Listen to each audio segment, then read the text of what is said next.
Topic हम discuss करने वाले हैं वो है मूल्यांकन प्रणाली। ये जो लेक्चर सीरीज अभी हमारी चल रही है वो है एनटीए नेट एग्जाम, जो कि इस वर्ष दिसंबर में आयोजित किए जाने वाले हैं नेशनल टेस्टिंग एजेंसी के द्वारा। तो अभी तक हमने जो फर्स्ट टॉपिक है, जो पेपर नंबर 1 है, उसका जो पहला टॉपिक है टीचिंग एप्टीट्यूड। तो टीचिंग एप्टीट्यूड के हमने बहुत सारे जो मेथड्स है कि जो टीचिंग के मेथड्स हैं, उसका जो बेसिक है, जो इंट्रोडक्टरी पार्ट है, और जो उसमें जिन जिन उपकरणों से जो शिक्षण सहायक सामग्रियां हैं, उन सभी पॉइंट्स को हम ऑलरेडी डिस्कस कर चुके हैं। तो आज जो चीज़ हम डिस्कस करने वाले हैं वो है मूल्यांकन प्रणाली। ये हमारा लेक्चर नंबर 8 है। सबसे पहले कि अगर हमने देखा है कि अगर हम कोई भी चीज़ डिलीवर कर रहे हैं क्लास में, अगर college lecturer, if we are college lecturer, तो as a teacher if we are delivering something to the class, तब क्या होगा कि उसमें कोई चीज़ होगी जो बच्चों को समझ में आएगी, कोई चीज़ समझ में नहीं आएगी, या किन्हीं मामलों में अगर देखा जाए तो बहुत सारी परेशानियाँ आएंगी, कहीं समस्या आएगी, कहीं आपको सॉल्यूशन देना होगा। उसके बाद फाइनली जब आप अपनी टीचिंग कंप्लीट कर लेते हैं तो आप उसे मेज़र करने के लिए, मैप करने के लिए कि whether students are getting those things और नॉट, कि वो समझ पा रहे हैं या नहीं पा रहे हैं, तो उसके लिए आपको क्या होना था, टेस्ट लेना पड़ता है, मूल्यांकन करना पड़ता है, इवैल्यूएट करना पड़ता है। तो इस इवैल्यूएशन का जो सिस्टम है ये बहुत पहले से हमारे जो शिक्षण प्रणाली है उसमें मौजूद है। हाँ, अब जाकर ये काफ़ी औपचारिक हो गया, काफ़ी फॉर्मल तरीके से हम मूल्यांकन करते हैं।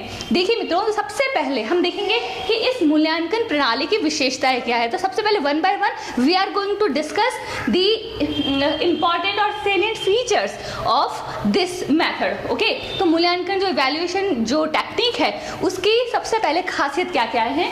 सबसे पहला सतत, ये लगातार होने वाली प्रक्रिया है। ओके, देखिए एक कंटिन्यूस इवैल्यूएशन का एक जो लेटेस्ट मैकेनिज्म हम कह सकते हैं, जो टीचिंग मेथड में आजकल उपयोग में लिया जाता है जो हमारे कॉलेज स्टूडेंट्स हैं उनके लिए, कि सबसे पहले जो टीचर्स हैं उनको कंटिन्यूसली अपने स्टूडेंट्स को चेक करना होता है। They have to keep a watch on their student कि whether they are getting something और not from the class teaching. Okay, तो सबसे पहले ये एक सतत प्रक्रिया है।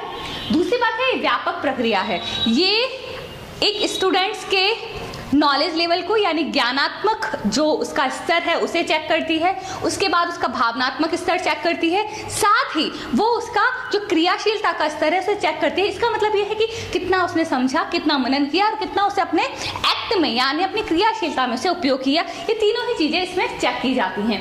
उसके बाद है सामाजिक। सामाजिक शब्द यहाँ या समाज से रिलेटेड ये वर्ड इसलिए यहाँ लिया गया है क्योंकि किसी भी शिक्षा का जो उपयोग किया जाता है वो समाज के बेहतरी के लिए किया जाता है।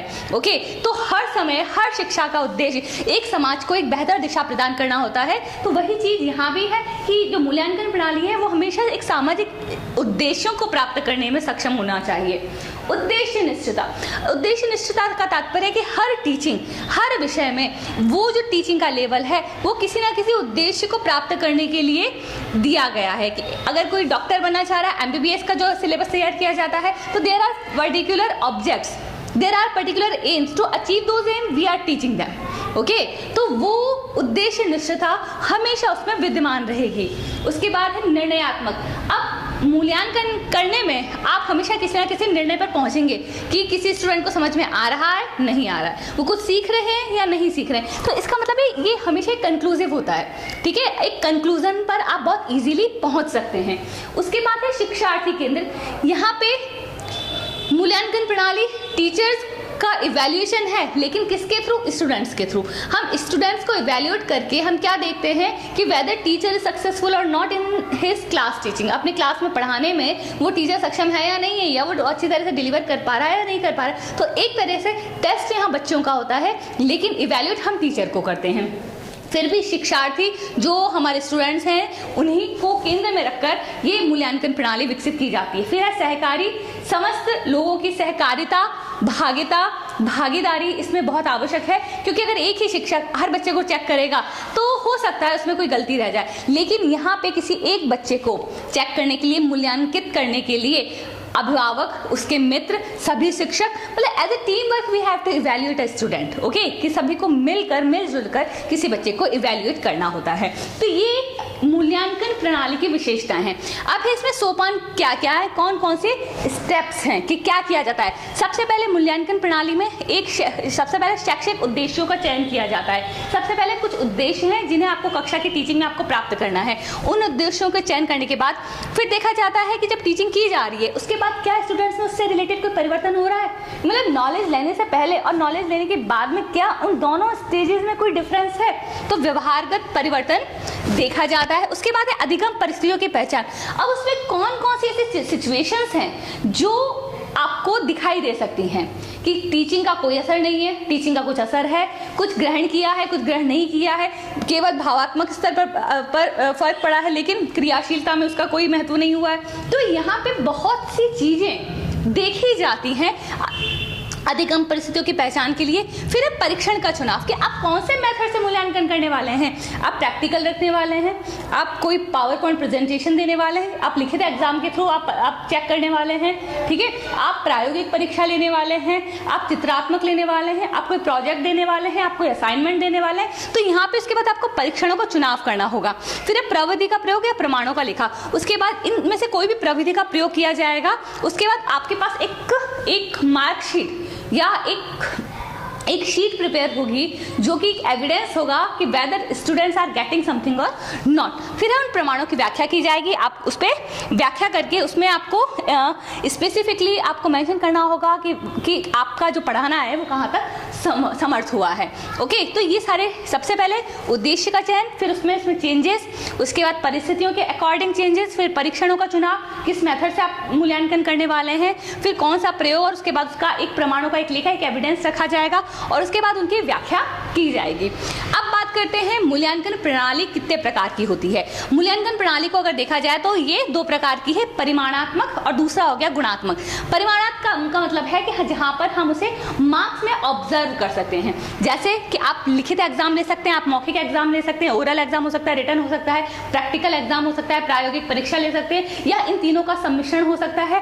तो ये तीनों का मिक्सचर भी हो सकता है कि आपने अगर 100 मार्क्स है तो 25, 25, 50 इस तरीके से आप 3 पार्ट में मार्क्स डिवाइड कर दीजिए।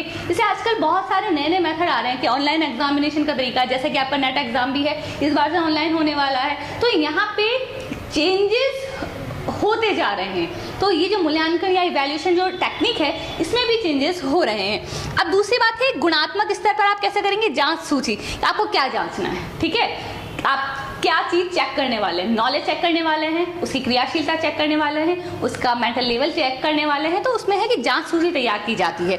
उसके बाद है स्तर माप, किस लेवल पर स्टूडेंट का स्तर कौन सा है कि that student is a slow learner, that he is a fast learner, तो उसका लेवल देखा जाएगा। उसके बाद अवलोकन, कंटिन्यूस आपको उसको अवलोकित करना होगा, देखना होगा, चेक करना होगा, मैप करना होगा। घटनावृत्त, इसमें जो टोटल सारी घटनाएं हैं, इसके अलावा अगर कोई पॉजिटिव या नेगेटिव कोई घटनाएं बीच में घटित होती हैं उन सारी चीज़ों को देखा जाएगा। और व्यक्ति अध्ययन और पर्टिकुलर पर्सन की स्टडी की जाएगी।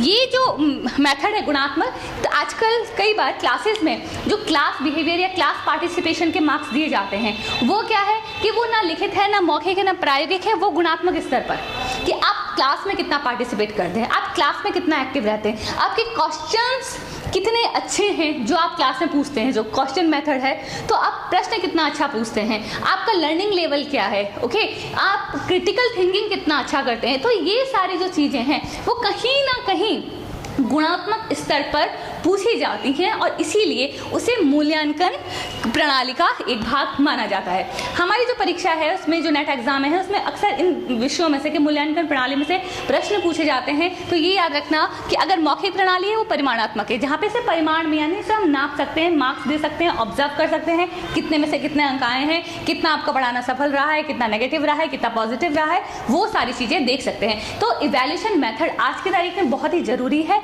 इवैल्यूएट करने का कि आपका शिक्षण कितना समझ रहा है। तो ये हमारा लेक्चर नंबर 8 था। अगली क्लास में हम नेक्स्ट पॉइंट के साथ फिर आपके सामने होंगे।